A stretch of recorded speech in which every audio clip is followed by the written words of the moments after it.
అంటే తర్వాత ఈ పరాభవలో మూఢాలు కానివ్వండి, కర్తరుల విషయం దాన్ని ప్రస్తావిస్తారా? తెలియచేయండి. చాలా మంచి ప్రశ్న అడిగారు. ప్రధానంగా ఇదే వరుస క్రమంలో మూఢాలు కనుక చూసుకున్నట్లయితే 2 మూఢాలు ఉన్నాయి. గురుమౌఢ్యమి, శుక్రమౌఢ్యమి. గురుమౌఢ్యమి 15 జూలై 2026 నుండి 14 ఆగస్టు 2026 వరకు ఖచ్చితంగా 30 రోజులు గురుమౌఢ్యమి ఉన్నది. శ్రీ పరాభవనామ సంవత్సర ఆషాఢ శుద్ధ పాడ్యమి నుండి శ్రావణ శుద్ధ విదయ వరకు వివాహాది సుముహూర్తాలకు ఎటువంటి ఇబ్బంది లేదు.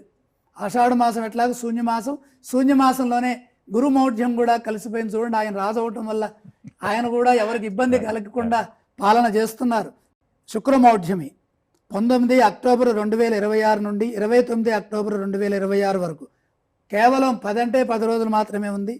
పరాభవనామ సంవత్సరం ఆశ్వీజ శుద్ధ అష్టమి నుండి ఆశ్వీజ బహుళ దశమి వరకు ఈసారి దసరా నవరాత్రి ఉత్సవాలు శుక్రమౌఢ్యంలో వస్తున్నాయి.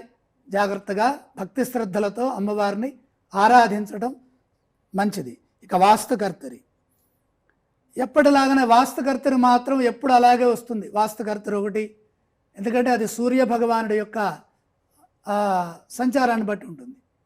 అలాగే సంక్రాంతి ఒకటి, ఇవన్నీ యథాతథంగా ఉంటాయి. మే 4, 2026 నుండి 29 మే 2026 వరకు మనకి వాస్తుకర్తరి, అనగా మే 4 రవి భరణి నక్షత్రం 3వ పాదంలోకి ప్రవేశించడంతో వాస్తుకర్తరి ఆరంభం.